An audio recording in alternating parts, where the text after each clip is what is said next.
Good evening to all. Devi Prasad Pandey channel, मैं अंजन कुमार पांडे आपका channel पे हार्दिक स्वागत करता हूं। तो जैसा कि हम पढ़ रहे थे अपभ्रंश के बारे में, कल हमने आपको विस्तृत तरीके से बताया। तो अब हम देखते हैं अपभ्रंश के भेद। तो अपभ्रंश के दोस्तों कितने हैं? 6 भेद हैं। कितने भेद हैं? 6 भेद है।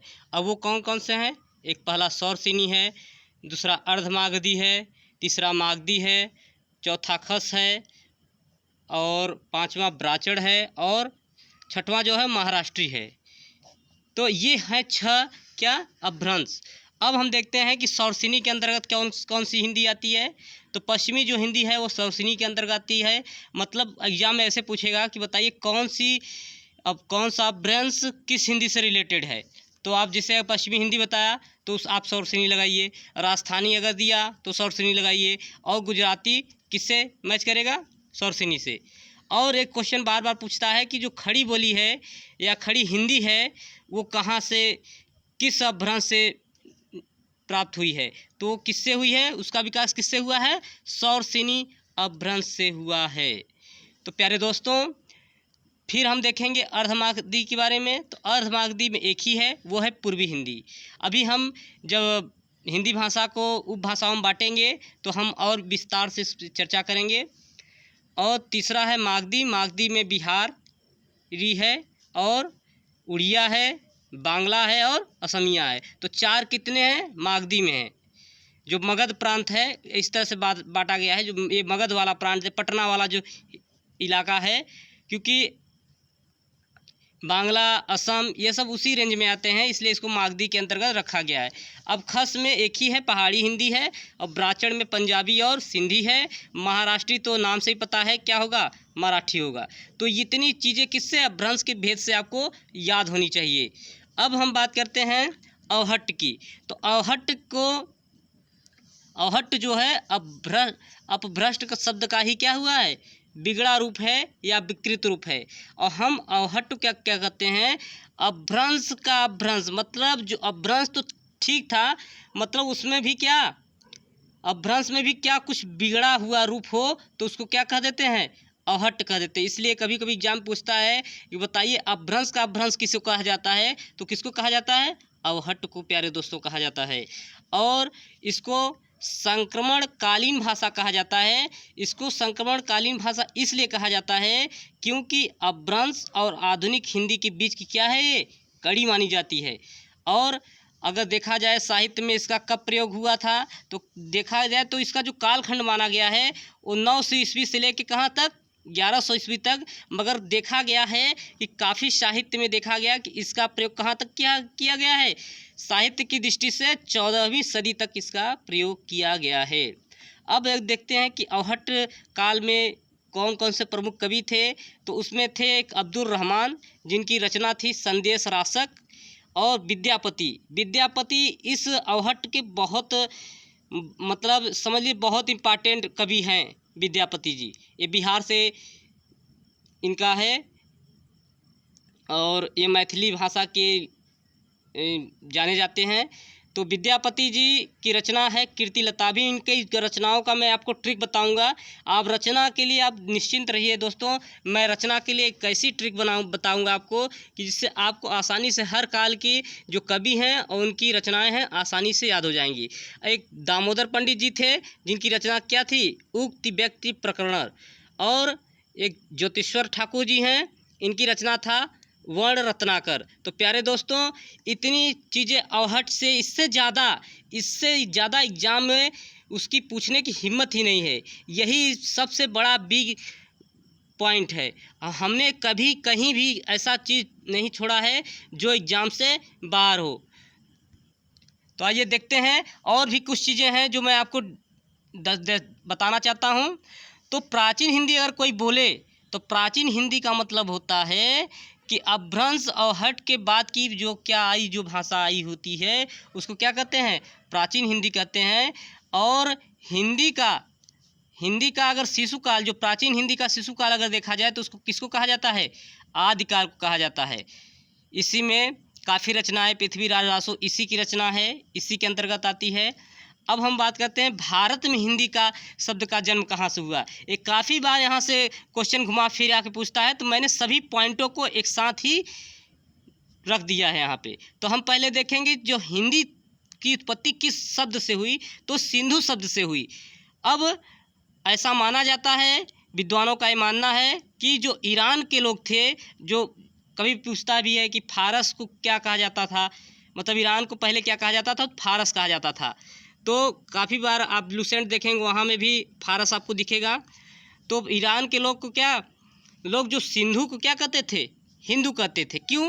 क्योंकि जो स का उच्चारण होता था उसके स्थान पे क्या वो ह बोलते थे, और जो ध होता था उसको द कहते थे। इस तरह से जो सिंधु बन गया वो क्या, हिंदू। और बाद में परिवर्तन जब हुआ बोलते बोलते तो हिंदू से क्या बन गया, हिंद बन गया। और फारसी प्रत्यय ही लगा ई, ये जो ई प्रत्यय है फारसी लगा तो बन गया क्या, हिंदी। अब जब हिंदी बन गया दोस्तों, तब इस हिंदी का दो मतलब होने लगा। एक पहले क्या मतलब होता था कि जो हिंद देश के निवासी के रूप में प्रयोग होता था, जैसे एक कविता भी है, हिंद देश के निवासी सभी जन एक हैं। और दूसरी, इसको जब बाद में देखा गया तो एक हिंद की भाषा के रूप में, मतलब इसको बाद में जो हिंदी हो गई है, ये हिंद की भाषा के रूप में अपनाई गई है। तो अभी वर्तमान रूप में भी इसको इस तरह से लिया गया है। अब कुछ चीज़ें और हैं यहाँ पे देखिए। तो हिंदी की विशेषता में हम देखेंगे कि हिंदी, जैसे को कहते हैं ना, हिंदी तो हम पढ़ रहे हैं, मगर हिंदी का जो शब्द है वो किस भाषा से है, फारसी भाषा का शब्द है। एग्जाम में काफ़ी बार पूछा है, बताइए हिंदी किस भाषा का शब्द है। तो लड़के तुरंत लगा के क्या चले आते हैं, अरे हिंदी है तो हिंदी भाषा का होगा, मगर गलत हो जाता है। क्या होगा, फारसी भाषा का शब्द है। और हमने कल ही बताया था कि बताइए कि हिंदी किस भाषा परिवार की भाषा है, तो भारोपी परिवार की भाषा है। तो इतनी चीज़ें आपको भारत में हिंदी के जन्म के विषय में ज़रूर मालूम होना चाहिए। और इसकी जो लिपि है दोस्तों हिंदी की, वो देवनागरी लिपि है। देवनागरी लिपि का जो विकास हुआ है दोस्तों, वो ब्राह्मी लिपि से हुआ है। ये मैं आपको बता देना चाहता हूँ कि देवनागरी लिपि का जो विकास हुआ है वो ब्राह्मी लिपि का विकास है। तो हम देखते हैं कि आखिर लिपि कहते किसको हैं। हमने बार बार यूज मैं कर रहा हूँ कि हाँ देवनागरी लिपि है, देवनागरी लिपि है। तो आखिर लिपि का मतलब क्या होता है, तो दोस्तों किसी भी भाषा को, किसी भी भाषा को लिखने के लिए प्रयोग किए जाने वाले निश्चित चिन्हों को क्या कहते हैं, लिपि कहते हैं। ऐसे मान सकते हैं कि जैसे हम लोग क्या करते हैं, नामकरण करते हैं। तो नामकरण किसी आधार पे करते हैं। अगर वो काला है तो कुछ काले जैसा, अगर उसकी एक्टिविटी नाटी है तो नाटी जैसा होता है। तो उसी तरह से जो विभिन्न भाषाएं हैं उनमें भी अक्षर ऐसे चिन्ह पाए जाते हैं जिनके आधार पे क्या उनका नामकरण किया जाता है, उनको लिखा जाता है, उनको पढ़ा जाता है। तो अब आइए देखते हैं कि हमने देख लिया कि हिंदी की जो लिपि है वो देवनागरी लिपि है। तो और भी कौन कौन सी भाषाएं हैं जिनकी लिपि क्या अलग अलग है।